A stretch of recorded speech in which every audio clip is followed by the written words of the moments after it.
Здравствуйте, я Надежда Попова и кулинарная программа «Попробуем вместе». И сегодня у нас гриль. Мы в гостях у мастер-шефа по грилю Александра Тонких. Александр, здравствуйте. Здравствуйте. Очень приятно. И сегодня мы будем готовить не одно блюдо, а целых 4. Саша, расскажи, что это будет? Мы приготовим 2 мясных блюда.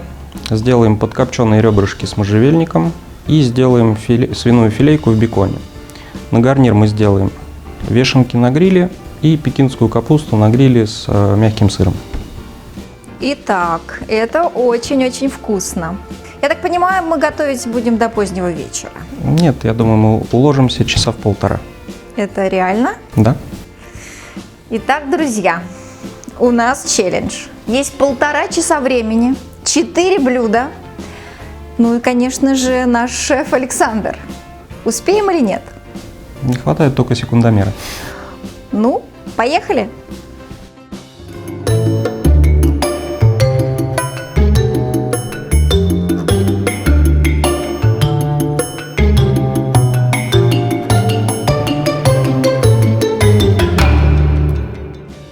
Для того, чтобы нам успеть все это приготовить всего лишь за 1,5 часа, из обычного дня сделать день праздничный, нам необходимо знать весь процесс, эргономичность этого процесса, таймер, да? С чего начнем? Александр, открывай все секреты. С чего начнем? С мяса, с гриля, с овощей? Секретов-то особо нету. Для того, чтобы у нас сократить общее время, мы будем делать несколько процессов одновременно. Для начала мы подготовим гриль, разожжем, чтобы он успел уголь набрать температуру. За это время мы замаринуем ребрышки. Следующим шагом мы их поставим коптиться. И пока они будут коптиться, мы подготовим все остальные продукты для гриля. Прекрасно. Следовательно, нам нужно переходить к грилю. Идем? Да. Пойдемте.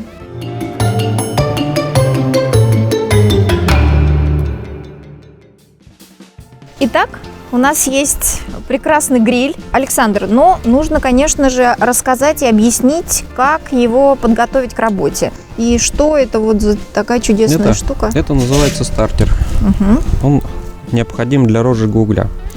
Потому что разжигать уголь непосредственно в гриле не рекомендуется, так как сокращается срок жизни самого гриля. Угу. Уголь используется брикетированный. У него большой плюс по сравнению с древесным углем в том, что он равномерно держит температуру и достаточно длительное время. То есть, вот эти брикеты где-то в районе 1,5 часов держат стабильный жар. Такой брикет. Ага. Так, разжигать мы это будем сухим розжигом. Ну, в данном случае вот такой будет. Сухой розжиг. Он бывает разным. Угу. А почему нельзя полить вот чем-то таким быстрым, воспламеняющим? Зачем вам посторонние вкусы? Действительно. Блюде? А это брикетики? Это прессованные опилки с парафином или еще с чем-то. Угу. То есть поджигаем брикетики розжига. Угу. Затем по центру над ними ставим стартер с углями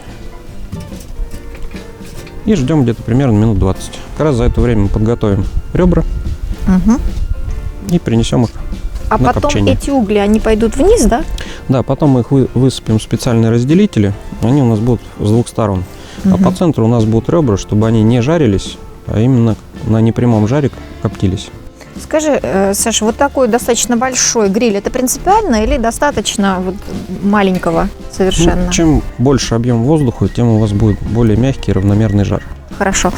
Итак, у нас есть 20 минут, пока готовится гриль, для того, чтобы замариновать ребра. Побежали.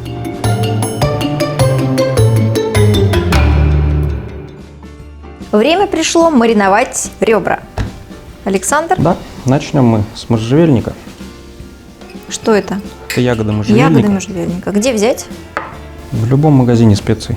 Так как ягоды сами все мягкие и очень маслянистые, просто их измельчить будет проблематично, поэтому мы будем измельчать ее вместе с перцем горошком. Душистым или черным? Черный. Сколько мы насыпали? Ну, максимум там на 2 ребра нам потребуется столовая ложка. А перца? 1 к 1? Примерно, да. И потом потихонечку начинаем перемалывать.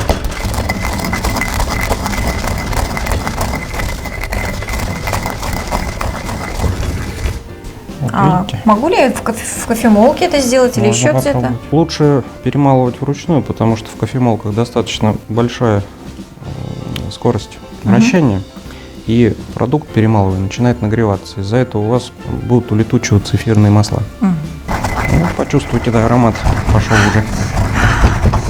О, Я думаю, достаточно. можжевельник. Все, дальше. Перчаточки возьмем. Надо? Да. Перчатки. Не то, что вам дома надо в перчатках делать, это нам просто, чтобы лишний раз не пачкаться. Ну, удобно. Какая емкость для... Ну вот. взяли. Просто на подносе. Да. Есть ли секрет в выборе ребер? Какие понравились и все? Нет, это просто должна быть центральная часть. То есть вот это бок. Угу. Здесь ниже уже грудинка, а выше уже идут более толстые кости, которые соединяются с позвоночником. Все, что нам нужно посыпать. Я тоже хочу посыпать. Обильно, да? Достаточно обильно, да. А соль? И соль сейчас будет. Сначала все-таки маринад. Или не принципиально? Не принципиально. Моя не да, можжевельная.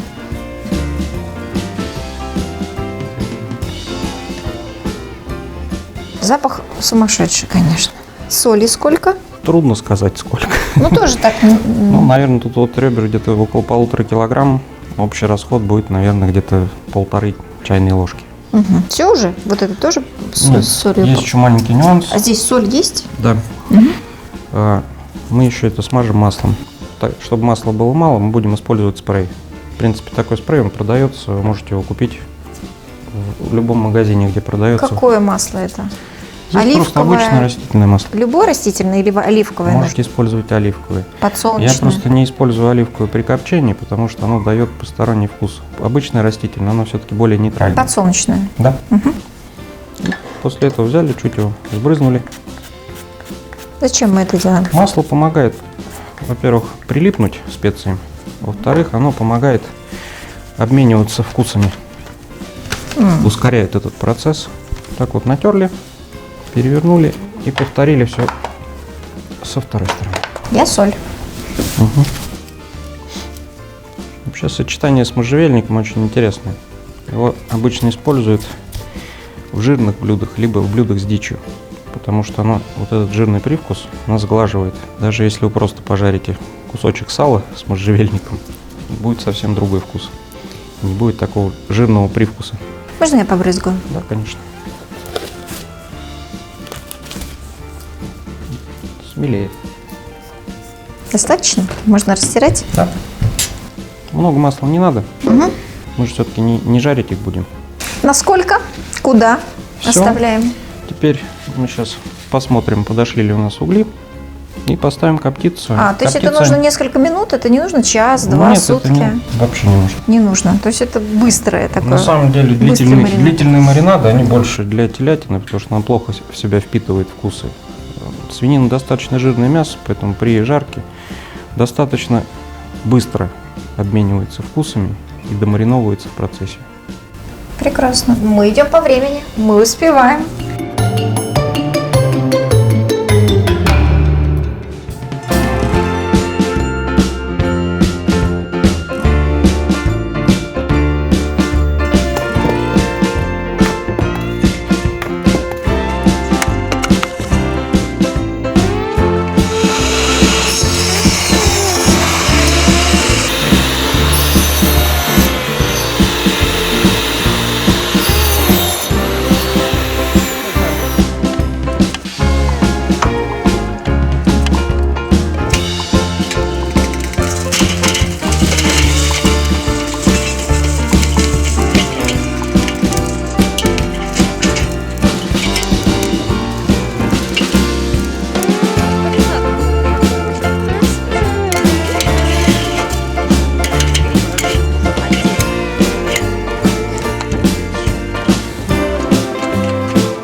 Сейчас мы приступаем к филейке.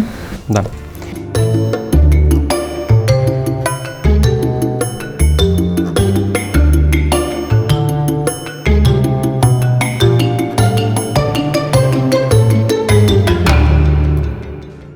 Что Берем делаем? Филейку. Берем филейку. Так, это же какая часть? Что это? Называется филейка, иногда называется вырезка. Вырезка. Находится она на внутренней части позвоночника, в поясничном отделе. Это не рабочая мышца, поэтому она самая нежная и постная. То есть там нету жира и самая нежная часть туши. Хорошо, что делаем с ней? Надо убрать пленочки. Какие-то можно вручную оторвать, а какие-то просто срежем.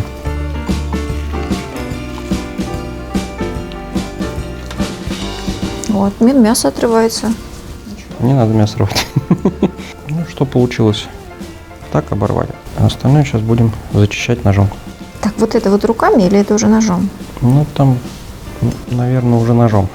Большим? Каким ножом? Вам, наверное, будет маленьким удобнее. Основное, самое главное, удалить вот эту вот большую пленочку толстую. Потому что если мы ее не удалим, при нагревании она скрутит мясо так, что у вас получится полукалачик. Ну и плюс за счет того, что она стянет мясо, она выдавит соки. Главное, чтобы у вас нож был направлен к пленке. Вот так вот под пленочку аккуратно завели. И после этого нож чуть-чуть в направлении пленочки повернули. Вверх, да? Держите пленку и тихонечко ведете ножом.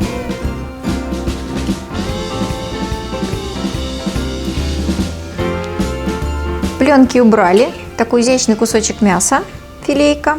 Что дальше? Чуть-чуть мы его подровняем, так как мы будем заворачивать все это в бекон. То есть, ну, какие-то вот такие рваные края, мы их аккуратненько отрежем. Вы их можете заморозить и потом использовать для фарша. Так, у меня где рваный край? Ну, во-первых, вот эту тоненькую совсем часть уберем. И здесь вот эта часть, да, называется головой. Ну, ее чуть обрежем, чтобы было более-менее цилиндрической формы. Так. Пока мы их отложим. Отложим. Теперь возьмем бекон. И здесь нам надо сделать такие вот вещи. Так, давай мы немножечко остановимся на беконе. Да. Так, бекон должен быть Сырокопченый. сырокопченым. Потому что варено-копченый у вас просто развалится еще в процессе заворачивания. Сырокопченый и уже нарезаны на тонкие вот такие ломтики, которые очень удобно использовать для как раз оборачивания, да, чего-нибудь, обертывания. Хорошо. Сначала первый край вы берете внешнюю часть, вот где была шкурка. Да. Это будет у вас стартовая. И потом, так, сейчас. А мне такой тоже? Или вот этот мой подойдет? Подойдет. Подойдет. Что-то у нас бекон такой не сильно красивый попался. Вторую часть берете, кладете лицом в обратную сторону, да. И делаете нахлест где-то на сантиметр. Теперь всегда так делаем, да? Да, и вот так вот выкладываете. Итак, смотрите, вначале мы кладем вот этой шкурой к краю, это будет край, Да. а затем напротив мягкой филейной частью внахлёст.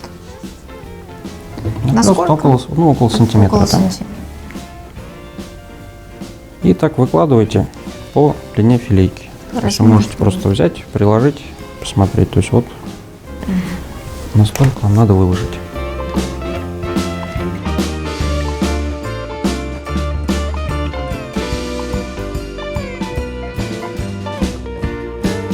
Кусочки должны быть целыми. Желательно, да. Целыми. Это я тоже, значит, уберу. Удобнее выкладывать бекон, чтобы краешек чуть был выходил за доску. Потому что потом, когда вы положите филейку, вам будет удобнее за эти кончики ее завернуть. Давайте покажем, посмотрим. Нет, сейчас давайте. Так вот. То есть, когда вы заворачиваете, то есть вы спокойно пальцами поднимаете и заворачиваете. Теперь у нас бекон уложен правильно, и край его немножечко свисает с доски для того, чтобы удобно было заворачивать. Берем филейку, выкладываем нас на бекон. Выкладываем на бекон. Вот, добавим чуть-чуть горчицы. Что-то мне это напоминает. Почти хот-дог, да. только сырой.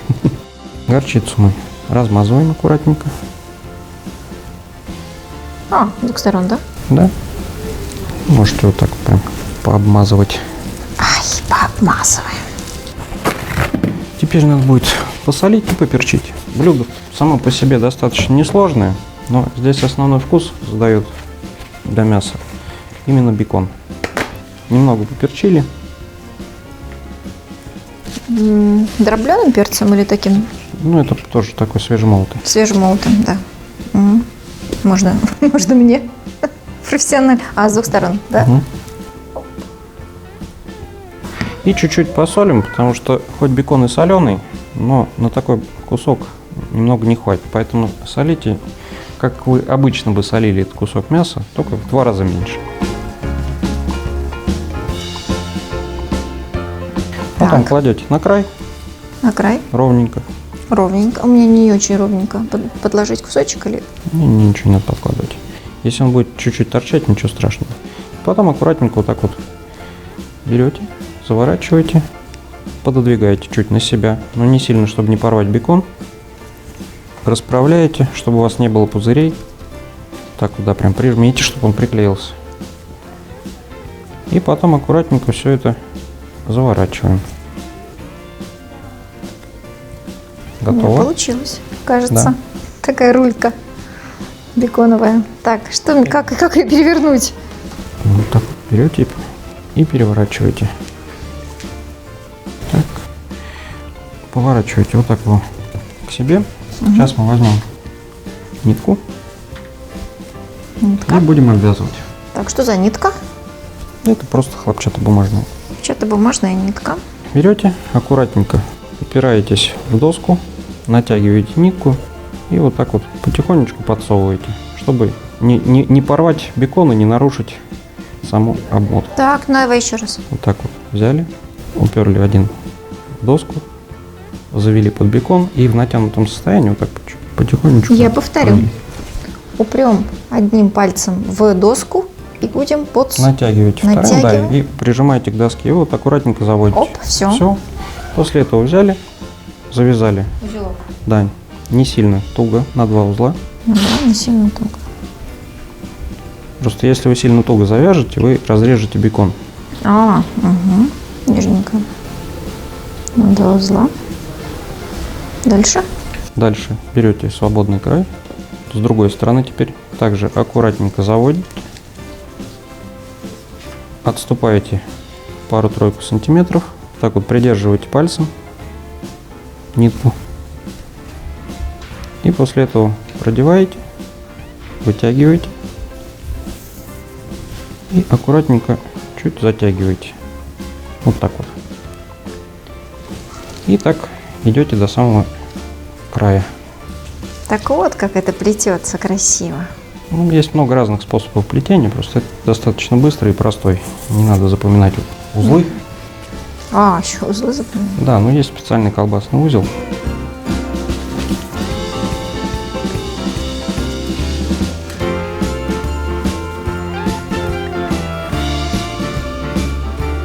Вот мы дошли до края, перевернули бекон,